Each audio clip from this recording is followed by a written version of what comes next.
ਸਾਰੇ ਵਿਦਿਆਰਥੀਆਂ ਨੂੰ ਸਤਿ ਸ਼੍ਰੀ ਅਕਾਲ। ਆਪਾਂ ਪਿਛਲੇ ਕੁਝ ਲੈਕਚਰਾਂ ਤੋਂ ਵਰਕ ਟੌਪਿਕ ਸ਼ੁਰੂ ਕੀਤਾ ਹੋਇਆ ਹੈ। ਅੱਜ ਇਹਦੇ ਉੱਪਰ ਲਾਸਟ ਲੈਕਚਰ ਕੁਝ ਕੁਐਸਚਨ ਕਰਵਾਉਣੇ ਹੈਗੇ ਨੇ। ਜਿਹੜਾ ਪਹਿਲਾ ਕੁਐਸਚਨ ਆਪਾਂ ਕਰਨਾ ਹੈ ਉਹਦੀ ਸਟੇਟਮੈਂਟ ਤੁਸੀਂ ਪੜ੍ਹ ਲਓ। A spider hangs from a ceiling of a room by a thread of elasticity equals to its weight. Show that it can climb to the ceiling with an expenditure of work equals to only 3/4 of what would be required if thread were inelastic. ਇਹਦਾ meaning ਕੀ ਆ? Meaning ਸਮਝੋ ਪਹਿਲਾਂ statement ਦਾ। ਥੋੜਾ ceiling ਆ, ਛੱਤ ਆ, ਇੱਥੇ ਕੋਈ ਸਪਾਈਡਰ ਆ, ਮੱਕੜੀ ਆ, ਉਹਨੇ ਥ੍ਰੈਡ ਮਤਲਬ ਜਾਲ ਆ, ਉੱਪਰ ਚੜ ਰਹੀ ਆ ਮੱਕੜੀ,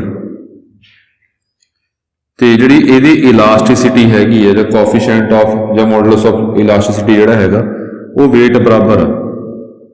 ਚਲੋ ਉਹ ਦੇਖਾਂਗੇ ਕੀ ਮਤਲਬ ਬਣਿਆ।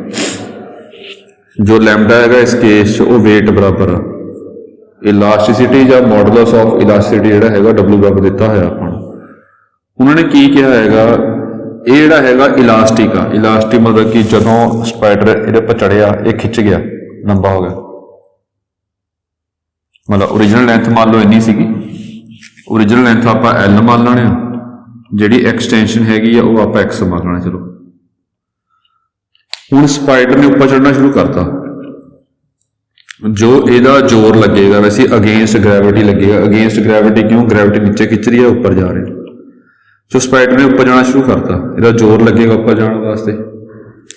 ਜੇ ਇਹੀ ਲੈਂਥ ਬਿਲਕੁਲ ਸੇਮ ਬਰਾਬਰ ਲੈਂਥ ਬਰਾਬਰ ਹੈ ਜੀ, ਸਮਝਾਉਣ ਵਾਸਤੇ ਇਹ ਕਰ। ਜੇ ਇਹੀ ਲੈਂਥ ਹੋਵੇ ਤੇ ਉਵੇਂ ਜਿਹੜੀ ਮੱਕੜੀ ਹੈਗੀ ਸਪਾਈਡਰ ਹੈਗਾ ਉੱਪਰ ਚੜ ਰਿਹਾ ਹੋਵੇ, ਫਰਕ ਕੀ ਹੋਵੇ? ਇਹ ਇਲਾਸਟਿਕ ਆ, ਇਹ ਇਨਇਲਾਸਟਿਕ ਹੋਵੇ, ਮੈਂ ਖਿੱਚੀ ਨਾ ਜਾਵੇ। ਤਾਂ ਇਹ ਗੱਲ ਦੱਸਣੀ ਹੈਗੀ ਆ ਕਿ ਜੋ ਉਰੇ ਜ਼ੋਰ ਲੱਗੇਗਾ ਇਹਦੇ ਨਾਲ ਘੱਟ ਲੱਗੂ ਜ਼ੋਰ ਉੱਪਰ ਜਾਣ ਵਾਸਤੇ। ਵਰਕ ਜਿਹੜਾ ਹੈਗਾ, ਵਰਕ ਕਹਿ ਲਓ, ਉਰੇ ਕੰਮ ਘੱਟ ਕਰਨਾ ਪਊਗਾ, ਇੱਥੇ ਕੰਮ ਜ਼ਿਆਦਾ ਕਰਨਾ ਪਊਗਾ। ਇੱਥੇ ਕੰਮ ਕਿੰਨਾ ਕਰਨਾ ਪਏਗਾ? ਜਿੰਨਾ ਕੰਮ ਇੱਥੇ ਕੀਤਾ ਹੈਗਾ ਉਹਦਾ 3/4 4 ਨੂੰ ਕਹਿੰਦੇ, ਮਤਲਬ 3/4 ਮੰਨ ਲਓ ਇੱਥੇ W ਵਰਕ ਹੋ ਰਿਹਾ। ਜੋ W ਵਰਕ ਹੋ ਰਿਹਾ ਹੈਗਾ ਇਨ ਇਲਾਸਟਿਕ ਵਾਸਤੇ, ਇਲਾਸਟਿਕ ਵਾਸਤੇ ਉਹਦਾ 3/4 ਵਰਕ ਹੋਏਗਾ। ਇਹ ਗੱਲ ਆਪਾਂ ਸ਼ੋਅ ਕਰਨੀ। ਜੋ ਦੇਖਣਾ ਕਿਵੇਂ ਉਹ ਦੇਖਦੇ ਆਪਾਂ। ਇਹ 'ਚ ਪੁਰਾਣੇ ਕੰਸੈਪਟ ਯੂਜ਼ ਹੋਣਗੇ। ਜੇ ਪਹਿਲਾਂ ਪੜ੍ਹਿਆ ਹੁਣ ਲੈਕਚਰ ਲਾਏ ਹੋਣਗੇ ਵਰਕ ਦੇ, ਫਿਰ ਪ੍ਰੋਪਰ ਸਮਝ ਆ ਜਾਊਗਾ ਜੀ। ਤੋ ਦੇਖੋ ਪਹਿਲਾਂ ਜੋ ਆਪਾਂ ਨੂੰ ਗਿਵਨ ਹੈਗਾ ਉਹ ਦੇਖਦੇ ਹਾਂ। ਗਿਵਨ ਕੀ ਦਿੱਤਾ ਹੈ ਆਪਾਂ ਨੂੰ? ਕੋਈ ਸਪਾਈਡਰ ਹੈ, ਉਹਦਾ ਵੇਟ W ਹੈ, ਕੋਈ ਮੱਕੜੀ ਦਾ ਭਾਰ W ਹੈਗਾ, ਤੇ ਸਟ੍ਰਿੰਗ ਥ੍ਰੈਡ ਉੱਪਰ ਲਮਕ ਰਹੀ ਹੈਗੀ ਆ।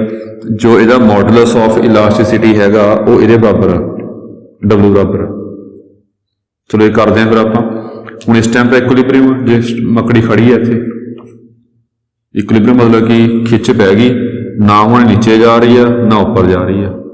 ਇਕੁਇਲਿਬਰੀਅਮ ਇਕੁਇਲਿਬਰੀਅਮ ਦੀ ਪੋਜੀਸ਼ਨ 'ਚ ਕੀ ਹੁੰਦਾ ਹੈਗਾ, ਦੋਨੇ ਫੋਰਸਾਂ ਇਕੁਅਲ ਹੋਣਗੀਆਂ ਕਿ ਇਨ ਪੋਜੀਸ਼ਨ ਆਫ ਇਕੁਇਲਿਬਰੀਅਮ ਜੋ ਟੈਂਸ਼ਨ ਹੈ ਉਹ ਵੇਟ ਬਰਾਬਰ ਹੋਏਗੀ।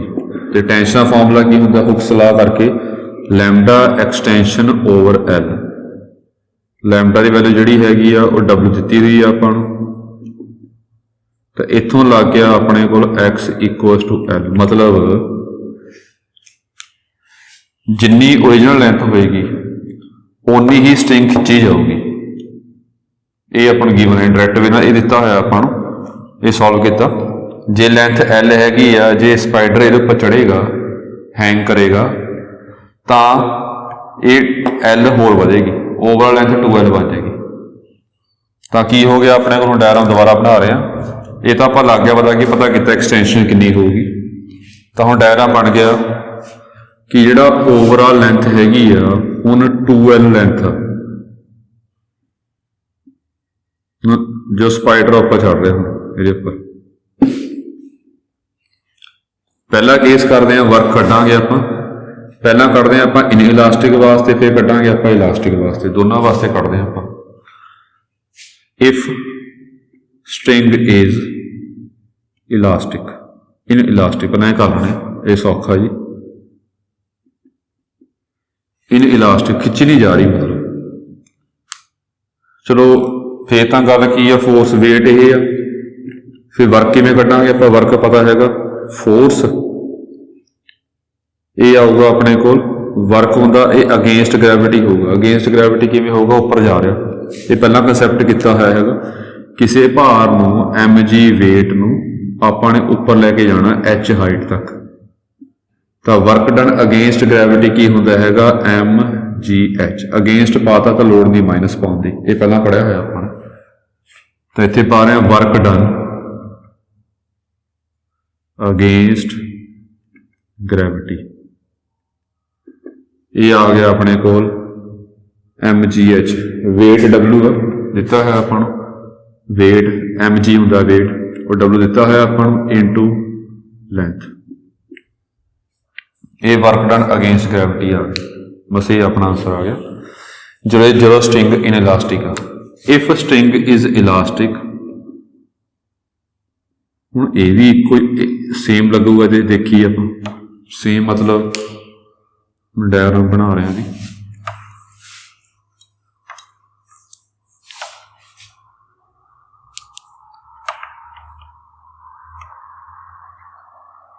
और 12 लेंथ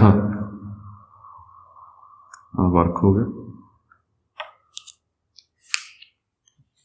ये वेट हो गया। जे वेट हो गया 12, ये भी सेम ही लग रहा है कि इन्हें भी तो लेंथ जी हैगी 12 डिस्टेंस कवर करना। स्पाइडर ने इस case 12 J in elastic, J elastic string होवे तो इस केस भी स्पाइडर ने 12 डिस्टेंस कवर ने 12 डिस्टेंस करना, तो वर्क डन भी सेम ही आना चाहिए। Work done against gravity w/12 आना चाहिए, ये आना चाहिए सारा। फिर ये की हो रहा अपने कोल कि ये फर्क किवें लगू फर्क, वो लगेगा समझो ध्यान, जो टेंशन हैगी आ, मतलब जो स्ट्रिंग दे विच खिच पैदा होगी, तो स्ट्रिंग जो हैगी आ वो ये टी टेंशन जिहड़ी की कर रही है, टेंशन कारे करके आ कि ये टेंशन लै रहे हैं आप ड्यू टू इलास्टिसिटी।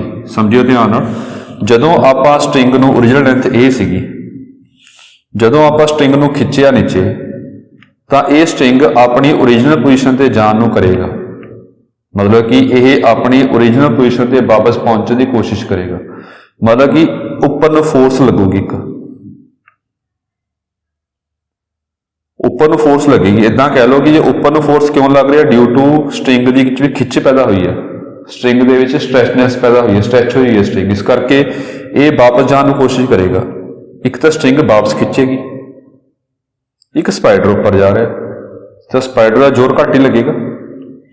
उरे की है, चलो कोई नहीं हैगा, चलो टेंशन तो इस केस भी होगी, पर जे टेंशन की आप गल कर रहे हैं इस केस दे विच, वो टेंशन हैगी अपने को ड्यू टू इलास्टिक स्ट्रिंग, वो गल कर रहे हैं आप। ये तो इलास्टिक आ, इन्हें पूरा अपना स्पाइडर ने पूरा अपने आप उपर लैके जाना, कोई इन्हें सपोर्ट नहीं कर रहा, कोई नहीं खिंच रहा। जिवें सिंपल एग्जाम्पल लै लवो, एक बंदा मान लो इत्थे खड़ा, एक बंदा इत्थे खड़ा, दो बंदे ने, एक बंदा अपने जोर नाल उपर जा रहा,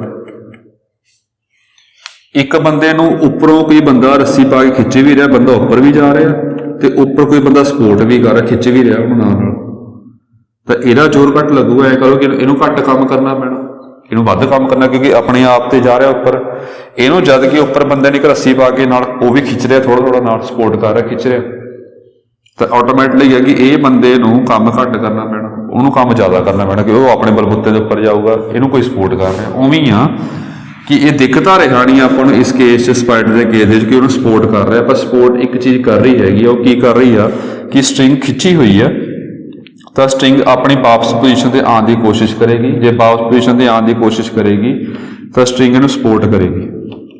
सपोर्ट मतलब कि इहदा जोर थोड़ा घट लगूगा। हम फिर ये किवें करांगे, किवें यूज करांगे आपां, जो देखते हैं आपां वर्क डन, ये काट रहे हैं आपां work done by spider.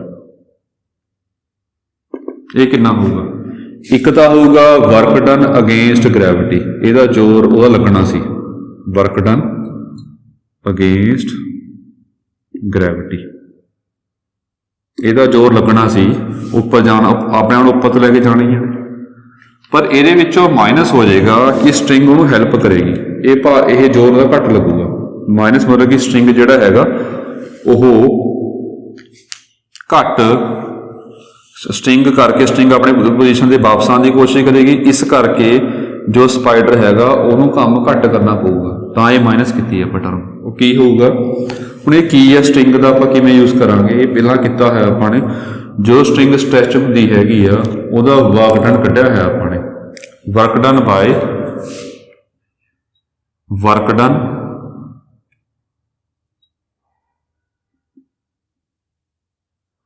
in stretching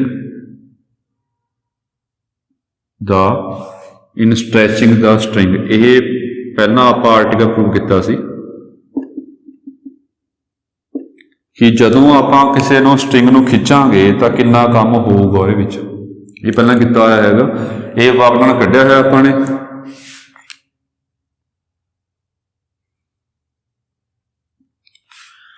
ਇਹ ਪਹਿਲਾਂ ਕੀਤਾ ਹੋਇਆ ਆਪਾਂ ਨੇ, तो ये अपने को पहला दोबारा देख लो किवें आ, एक तो उपर जाऊगा ग्रैविटी करके, पर स्ट्रिंग भी इनू सपोर्ट करेगी क्योंकि स्ट्रिंग खिंची हुई है वापस उपर, जब वापस जाने की कोशिश करेगी स्ट्रिंग, तो वो स्ट्रिंग कितना काम करूगी, किता है work done in stretching the string, जिन्हों आपां कीता सी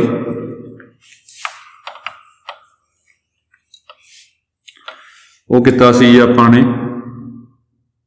पहला इनिशियल टेंशन कितनी, final tension mean of tension into extension, ये फॉर्मूला सीगा जी, mean of tension into extension. पहला टेंशन कितनी होगी समझियो ध्यान, पहला टेंशन होएगी जो बॉडी और स्पाइडर उरे सीगा, उरे टेंशन कितनी होगी इस टाइम, वो कितना सी आपां ने जी लैम्डा, कितनी एक्सटेंशन हुई है ओवर लेंथ कितनी है, ये समझियो ध्यान। इनिशियल टेंशन की होंदी हैगी आ जदों स्पाइडर चढ़ना शुरू किया उस टाइम टेंशन कितनी सी, जो स्पाइडर इत्थे पहुंच गया उस टाइम टेंशन कितनी सी। इनिशियल ते फाइनल का मीन करना होंदा इनटू एक्सटेंशन करना होंदा आपां ने, तो इहदे विच अपने कोल लैम्डा एक्स अपॉन एल होंदा, एक्सटेंशन आपां पहलां कड्ढी हुई आ कि एल इस केस कितनी सी, एल सी एक्सटेंशन, ओरिजिनल लेंथ कितनी हैगी वो भी एल, ये टेंशन आ गई अपने कोल इनिशियल, तो फाइनल टेंशन कितनी होगी जदों स्पाइडर उपर पहुंच गया कि स्ट्रिंग च खिच पैदा होगी, नहीं होनी, उपर ही पहुंच गया, खिच क्यों पैदा हो रही सी, स्पाइडर हैंग कर रहा सी, लंघ रहा सी उपर, तो स्ट्रिंग उपर खिच नहीं पैदा होगी, जीरो होगी, इहदा मीन लेना इनटू एक्सटेंशन, ओवरऑल एक्सटेंशन कितनी सी, इहदे विच सीधा भी देख लो चाहे कि इह च एक्सटेंशन कितनी है, ओवरऑल लेंथ सीगी एल तो 2L लेंथ बन गई ओवरऑल, तो एक्सटेंशन कहांगे आप इस केस ओवरऑल एक्सटेंशन L हो रही है, जां इदां कह लो, जां दोनों गल्लां ने, जां दूजी गल इदां देख लो कि इन्हें स्पाइडर ने डिस्टेंस कितना कवर किया ओवरऑल ऊपर जाने वास्ते, ये 2L किया हैगा, ये एक्सटेंशन हो गई अपने को, जां ओरिजिनल लेंथ जिहड़ी हैगी L सीगी, स्पाइडर ने डिस्टेंस कितना कवर किया ऊपर जाने वास्ते 2L डिस्टेंस कवर किया, ਉਹਦੇ ਵਿੱਚ L ਲੈਂਥ ਹੋ ਗਈ, ਤਾਂ ਓਵਰਆਲ 2L ਮਾਈਨਸ L ਚੋਂ ਸਬਟ੍ਰੈਕਟ ਕੀਤਾ, ਉਹ L ਐਕਸਟੈਂਸ਼ਨ ਆ ਗਈ, ਜਿਸ ਤਰ੍ਹਾਂ ਮਰਜ਼ੀ ਕਹਿ ਸਕਦੇ ਹੋ। ਇਹ ਆ ਗਿਆ, ਹੁਣ ਇਹ ਸੀਗਾ ਇਹਦਾ, ਇਹਦੀ ਵੈਲਿਊ ਕੱਢੀ ਆ, ਇਹ ਹੈਗਾ ਵਰਕ ਡਨ ਅਗੇਂਸਟ ਗ੍ਰੈਵਿਟੀ ਦਾ ਪਹਿਲਾਂ ਕੱਢਿਆ ਹੋਇਆ ਆਪਾਂ ਨੇ ਕਿ W/2L ਹੋਊਗਾ, ਕੰਮ ਉਹਨੂੰ ਇੰਨਾ ਕਰਨਾ ਪੈਣਾ ਸੀ, ਪਰ ਇਹ ਹੈਲਪ ਕਰੇਗੀ ਸਟ੍ਰਿੰਗ ਜਿਹੜੀ ਖਿੱਚ ਰਹੀ ਆ, ਇਹਨੂੰ ਆਪਾਂ ਸੋਲਵ ਕਰ ਲਵਾਂਗੇ। ਲੈਮਡਾ ਦੀ ਵੈਲਿਊ ਪਤਾ ਸੀ ਆਪਾਂ ਨੂੰ ਕਿੰਨੀ ਹੈਗੀ ਆ, ਇਹ W ਆ, ਇਹਦਾ ਐਲਸੀਐਮ ਲੈ ਲਓ, ਇਹ ਬਣ ਗਿਆ 3W/2L, 4 - 1 3 ਆ ਜਾਏਗਾ, ਇਹਨੂੰ ਇਦਾਂ ਲਿਖ ਲਵੋ ਜੀ 3/4W/2L। ਇਦਾਂ ਕਿਉਂ ਲਿਖਿਆ, ਇਹ ਪਤਾ ਆਪਾਂ ਨੂੰ ਕੀ ਚੀਜ਼ ਆ, ਇਹ ਉਹ ਵਰਕ ਡਨ ਹੈਗਾ ਜਦੋਂ ਸਟ੍ਰਿੰਗ ਕੀ ਸੀਗੀ ਇਨ ਇਲਾਸਟਿਕ, ਤੇ ਆਹ ਵਰਕ ਡਨ ਕਿਹੜਾ ਕੱਢਿਆ ਆਪਾਂ ਨੇ ਜਦੋਂ ਸਟਰਿੰਗ ਕੀ ਹੈਗੀ ਆਪਣੇ ਕੋਲ ਇਲਾਸਟਿਕ। ਦੇਖੋ ਜੋ ਇਲਾਸਟਿਕ ਸਟਰਿੰਗ ਵਾਲਾ ਵਰਕ ਡਨ ਹੈਗਾ ਇਹ ਇਨ ਇਲਾਸਟਿਕ ਦਾ 3/4 3/4 ਆ ਗਿਆ। ਇਹੀ ਆਪਾਂ ਇਹ 'ਚ ਸ਼ੋਅ ਕਰਨਾ ਸੀਗਾ। ਚਲੋ ਇੱਕ ਕੁਐਸਚਨ ਹੋਰ ਦੇਖਣਾ ਇਹਦੇ ਨਾਲ ਦਾ।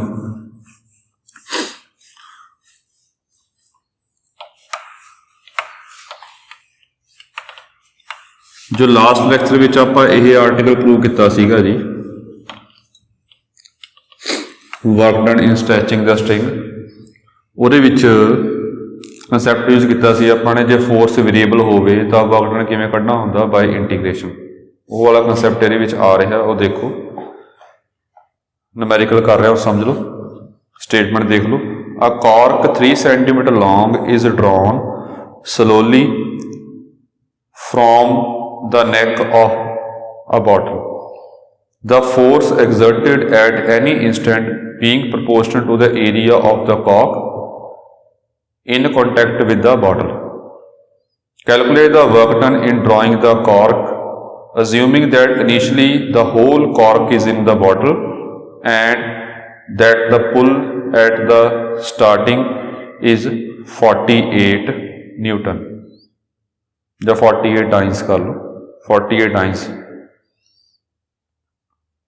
तो देखो की गल की हुई है उन्होंने।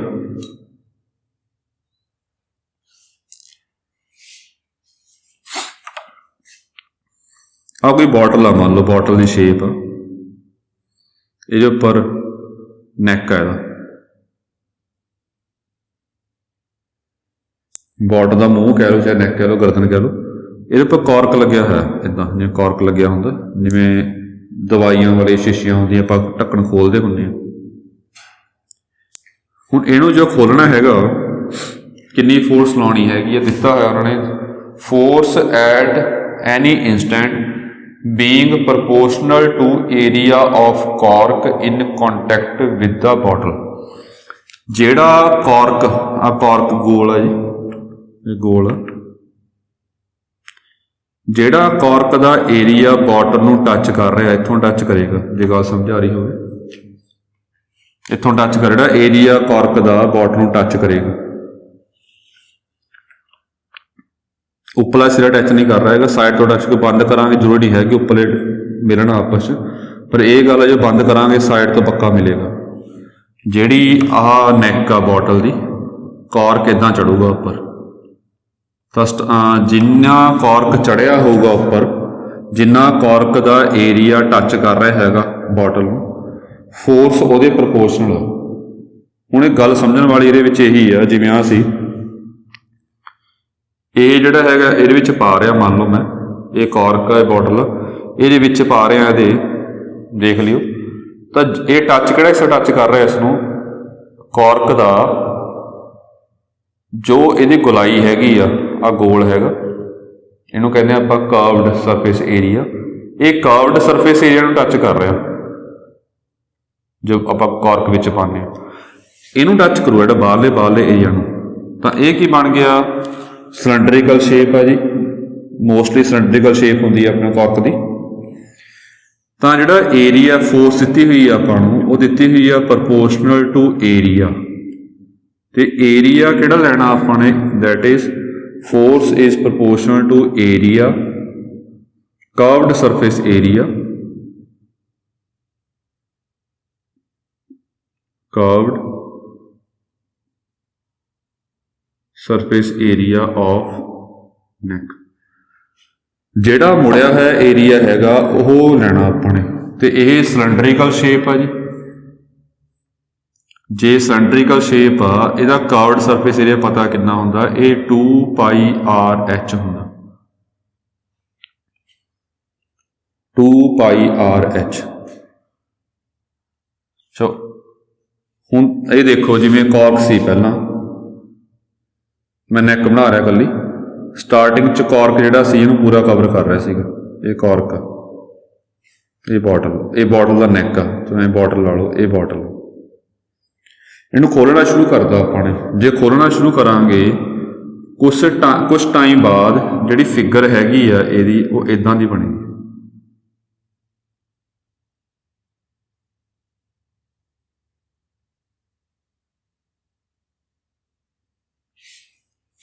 ਇਹ ਕੀ ਕॉर्क ਜਿਹੜਾ ਹੈਗਾ ਉੱਪਰ ਚਲਾ ਗਿਆ। ਹੁਣ ਇਸ ਟਾਈਮ ਫੋਰਸ ਕਿਹਦੇ ਬਰਾਬਰ ਹੋਊਗੀ, ਜਿੰਨਾ कॉर्क ਨੈਕ ਨੂੰ ਟੱਚ ਕਰ ਰਿਹਾ ਇਹ ਉਰੇ ਤੱਕ ਹੀ ਟੱਚ ਕਰ ਰਿਹਾ ਨੈਕ ਨੂੰ। ਜਿਹੜਾ ਇਹ ਵਾਲਾ कर्व्ड ਸਰਫੇਸ ਏਰੀਆ ਹੋਊਗਾ ਫੋਰਸ ਇਹਦੇ ਪ੍ਰਪੋਰਸ਼ਨਲ ਹੋਏਗੀ। ਤਾਂ ਲੱਗ ਰਿਹਾ ਕਿ ਪਹਿਲਾਂ ਉਰੇ ਫੋਰਸ ਉਰੇ ਵੱਧ ਏਰੀਆ ਟੱਚ ਕਰ ਰਿਹਾ ਹੈਗਾ कर्व्ड ਸਰਫੇਸ ਏਰੀਆ, ਉਰੇ ਫੋਰਸ ਵੱਧ ਲੱਗੇਗੀ, ਉਰੇ ਘੱਟ ਲੱਗ ਰਿਹਾ ਉਰੇ ਘੱਟ ਲੱਗੇਗੀ। ਚਲੋ ਉਹ ਤਾਂ ਗੱਲ ਠੀਕ ਹੈ ਜੀ। ਫਿਰ ਫਰਕ ਕੀ ਪਊਗਾ, कर्व्ड ਸਰਫੇਸ ਏਰੀਆ ਕੀ ਹੁੰਦਾ ਹੈ 2πr/h ਹੁੰਦਾ। ਸੋ 2π ਕਾਂਸਟੈਂਟ ਆ। ਕੀ r ਵੀ ਚੇਂਜ ਹੋਊਗਾ ਜੇ कॉर्क ਉੱਪਰ ਜਾਊਗਾ, ਖੁੱਲੂਗਾ कॉर्क। r ਕੀ ਹੈ, r ਇਹਦਾ ਰੇਡੀਅਸ ਆ। ਨਹੀਂ, ਜਿਹੜਾ ਨੈਕ ਦਾ ਰੇਡੀਅਸ ਹੈ ਉਹ ਤਾਂ ਸੇਮ ਹੀ ਰਹੂਗਾ ਚਾਹੇ कॉर्क ਨੀਚੇ ਹੋਵੇ ਚਾਹੇ ਉੱਪਰ ਹੋਵੇ। ਫਰਕ ਇਸ ਚੀਜ਼ ਨੂੰ ਪੈਣਾ h ਹਾਈਟ ਨੂੰ ਫਰਕ ਪਏਗਾ। ਇੱਥੇ ਹਾਈਟ ਕੁਛ ਹੋਰ ਹੋਏਗੀ ਕਿਉਂਕਿ ਆਪਾਂ ਦੇਖਣਾ ਕਿ ਜਿਹੜਾ कॉर्क ਹੈਗਾ ਉਹ ਕਿੰਨਾ ਟੱਚ ਕਰ ਰਿਹਾ। कॉर्क ਦੋਨੇ ਪਾਸੇ ਹੁੰਦੇ ਨੇ, ਅੰਦਰਲੇ ਪਾਸੇ ਵੀ ਪੈਂਦਾ ਬਾਹਰਲੇ ਪਾਸੇ ਵੀ, ਕੋਈ ਫਰਕ ਨਹੀਂ ਪੈਂਦਾ ਹੈਗਾ। ਤੇ ਇਹ ਕਿੰਨਾ ਟੱਚ ਕਰ ਰਿਹਾ ਉਹ ਗੱਲ ਦੇਖਣੀ ਆਪਾਂ, ਕਿੰਨਾ ਟੱਚ ਕਰ ਰਿਹਾ ਹੈਗਾ। ਉਰੇ ਇੰਨੀ ਹਾਈਟ ਟੱਚ ਕਰ ਰਿਹਾ, ਉਰੇ ਇੰਨੀ ਹਾਈਟ ਟੱਚ ਕਰ ਰਿਹਾ ਹੈਗਾ, ਤਾਂ ਹਾਈਟ 'ਚ ਫਰਕ ਪੈ ਰਿਹਾ ਹੈਗਾ। ਰੇਡੀਅਸ ਜੋ ਹੈਗਾ ਉਹ ਸੇਮ ਹੀ ਰਹੂਗਾ। ਉਰੇ ਆਪਾਂ ਲੱਭਣਾ ਇਹਦਾ ਕਿੰਨਾ ਟੱਚ ਕਰ ਰਿਹਾ ਹੈਗਾ, कर्व्ड ਸਰਫੇਸ ਲੱਭਣਾ ਹੈਗਾ ਕਿੰਨਾ कॉर्क ਟੱਚ ਕਰ ਰਿਹਾ ਹੈਗਾ। ਟੱਚ ਕਿੰਨਾ ਕਰ ਰਿਹਾ ਹੈਗਾ, ਉਰੇ ਘੱਟ ਟੱਚ ਕਰ ਰਿਹਾ ਹੈਗਾ, ਉਰੇ ਵੱਧ ਟੱਚ ਕਰ ਰਿਹਾ। ਕੀ r ਨੂੰ ਫਰਕ ਪਏਗਾ? ਨਹੀਂ, कर्व्ड ਸਰਫੇਸ ਜਿਹੜਾ ਹੁੰਦਾ 2πr/h ਹੁੰਦਾ। 2π ਤਾਂ ਕਾਂਸਟੈਂਟ ਆ, r ਵੀ ਉਰੇ ਵੀ r ਸੇਮ ਰਹੂਗਾ, ਉਰੇ ਵੀ r ਸੇਮ। ਫਰਕ ਕੀ ਆ, ਇੱਥੇ ਵੱਧ ਟੱਚ ਕਰ ਰਿਹਾ ਹਾਈਟ ਵੱਧ ਹੋਊਗੀ, ਇੱਥੇ ਘੱਟ ਟੱਚ ਕਰ ਰਿਹਾ ਹਾਈਟ ਘੱਟ ਹੋਊਗੀ। ਤਾਂ ਹਾਈਟ ਦਾ ਫਰਕ ਹੋਊਗਾ, ਰੇਡੀਅਸ ਦਾ ਫਰਕ ਨਹੀਂ ਪੈਣਾ। ਤਾਂ ਹਾਈਟ ਕਿਵੇਂ ਲੈ ਰਿਹਾ ਜੀ, ਉਹ ਦੇਖੋ। ਜਿਹੜੀ ਹਾਈਟ ਹੈਗੀ ਆ ਉਹ ਆਹ ਡਿਸਟੈਂਸ ਮੈਂ x ਮੰਨ ਰਿਹਾ। ਹੁਣ ਇਹ ਗੱਲ ਸਮਝ ਲੈਣੀ ਕਿਵੇਂ ਹੈ, ਮਤਲਬ ਕਿ ਕਿੰਨਾ कॉर्क ਨੈਕ ਤੋਂ ਉੱਪਰ ਚਲਾ ਗਿਆ ਉਹ x ਆ। ਸਟਾਰਟਿੰਗ ਵਿੱਚ x ਕਿੰਨਾ ਹੋਊਗਾ, ਇਹ ਗੱਲਾਂ ਇੰਪੋਰਟੈਂਟ ਹੁੰਦੀਆਂ ਕਿਉਂਕਿ ਆਪਾਂ ਇੰਟੀਗ੍ਰੇਸ਼ਨ ਕਰਾਂਗੇ ਇਹ 'ਚ। ਸਟਾਰਟਿੰਗ ਵਿੱਚ ਪੂਰਾ ਟੱਚ ਕਰ ਰਿਹਾ ਹੈਗਾ, ਬਿਲਕੁਲ ਉੱਪਰ ਨਹੀਂ ਹੈਗਾ, ਪੂਰਾ ਟੱਚ ਕਰ ਰਿਹਾ, ਪੂਰਾ ਟੱਚ ਕਰ ਰਿਹਾ ਹੈਗਾ। ਸਟਾਰਟਿੰਗ ਦੇ ਵਿੱਚ x 0 ਹੋਊਗਾ, ਅਖੀਰ 'ਚ x ਕਿੰਨਾ ਹੋਊਗਾ। ਜੋ ਖੋਲ੍ਹਣਾ ਸ਼ੁਰੂ ਕਰਤਾ, ਅਖੀਰ ਦੇ ਵਿੱਚ ਡਾਇਗਰਾਮ ਇੱਦਾਂ ਨਹੀਂ ਬਣੇਗੀ। कॉर्क जो है वो बाहर निकल जाएगा, खुल जाएगा। मगर उस केस फिर x कितना होगा जिन्नी ये नैक की उचाई है। ये नैक की उचाई आपां नूं 3 सेंटीमीटर दी हुई हैगी आ, तो x घट तो घट वैल्यू 0 होगी, वध तो वध 3 होगी। तो काम कितना करना पऊगा, x = 0 का मतलब की हैगा जो कॉर्क पूरा ढकिया है, पूरा बंद। x = 3 मतलब जो कॉर्क खुल गया, बाहर निकल गया। x = 0 ਤੋਂ ਲੈ ਕੇ x = 3 ਤੱਕ ਆਪਾਂ ਨੂੰ ਕੰਮ ਕਰਨਾ ਪੈਣਾ। ਉਹ ਵਰਕ ਪੁੱਛਿਆ ਉਹਨਾਂ ਨੇ ਕਿ ਕਿੰਨਾ ਆਪਾਂ ਨੂੰ ਕੰਮ ਕਰਨਾ ਪੈਣਾ। ਸੋ ਦੇਖੋ ਪਹਿਲਾਂ ਇਹ ਹਾਈਟ ਕਿੰਨੀ ਆ ਓਵਰਆਲ ਇਹਦੀ 3 ਆ ਜੀ। ਤਾਂ ਆਹ ਹਾਈਟ ਕਿੰਨੀ ਹੋ ਜੂਗੀ ਜੀ, ਇਹ ਆ ਜੂਗੀ 3 - x। ਜਿਹੜੀ ਹਾਈਟ ਟੱਚ ਕਰ ਰਹੀ ਆ कॉर्क ਨੂੰ, ਇਹ ਹਾਈਟ 3 - x ਹੋ ਜੂਗੀ। तो यदा वॉल्यूम यदा कर्व्ड सरफेस आप कट सकते हो कितना आऊगा अपने को 2πr × h। Constant of proportionality हटावांगे तो इक्वल टू k आ जाएगा 2πr 3 - x। ये फोर्स आ गई। x उपर डिपेंड करती है वेरीएबल, जो फोर्स वेरीएबल होवे तो वर्क डन आप इंटीग्रेशन करके करना होगा। फिर एक चीज़ होर दी हुई है स्टार्टिंग च आपां नूं, वो की है कि जदों इनिशियली पूरा कॉर्क टच कर रहा सी बॉटल नूं, नैक नूं, उस वेले स्टार्टिंग फोर्स जिहड़ी हैगी आपां ने वो 48 डाइनस लाई है। जो यूनिट का कोई फर्क नहीं पैंदा, मतलब स्टार्टिंग फोर्स जिहड़ी सीगी वो सीगी 48। हुण फोर्स किहदे बराबर हैगी आ, ये हैगी आ k 2πr × 3 - 0। ये देखो ठीक है। स्टार्टिंग दे विच स्टार्टिंग की गल करिए उन्हें, स्टार्टिंग दे विच x कितना सी अपने को 0 होगा, डिस्टेंस है कितना कॉर्क उपर नैक तो स्टार्टिंग पूरा टच कर रहा है। तो यह वैल्यू आ गई अपने को जो 2πr k की वैल्यू हैगी आ 16 आ गई। चलो ये तो वैल्यू कट्टण वास्ते च भर देवांगे, फिर सौखा हो जाऊगा अपना। देयरफॉर बाकी का काम सौखा ही है, मेन स्टेटमेंट समझनी सी इहदी। देयरफॉर एफ की वैल्यू जिहड़ी है वो आ गई, वैल्यू भरी आपां ने 16 3 माइनस एक्स, इहदी वैल्यू भरती। तो वर्क डन का फॉर्मूला हुंदा, जे फोर्स वेरीएबल होवे इंटीग्रेशन करनी हुंदी आ, कित्थों शुरू कर रहे हैं कित्थे जा रहे हैं, कित्थे तक जा रहे हैं आपां 0 तो शुरू कर रहे हैं 3 तक जावांगे, क्योंकि 3 तो बाद ढक्कन खुल जाना, अपना जोर नहीं लगूगा, काम नहीं करना पैना आपां नूं। ये आ गया 16 3 माइनस एक्स डी एक्स, बाकी सिंपल जी इंटीग्रेशन है जी, 3 माइनस एक्स का whole square by -2 0 to 3 16 into 0 -9/2, ये आ गया बाई -2 माइनस प्लस 72। अर्गस भी कह सकते हैं आप। ਜਿਹੜੇ SI यूनिट होंगे ने वर्क के, जाउल च होंगे ने। ये डाइन की गल की है, सीजर सिस्टम है, जो सीजर सिस्टम हो तो अर्ग, बाकी यूनिट खास मैटर भी नहीं करते है, उद तक ठीक है अपना। चलो ठीक है जी, ये वर्क का लास्ट टॉपिक सीगा जी। इस तो बाद नैक्सट लैक्चर नवा टॉपिक शुरू करांगे। ਇਹਦਾ ਕੰਮ कर लियो, कोई प्रॉब्लम है तो पूछ लियो। Thank you.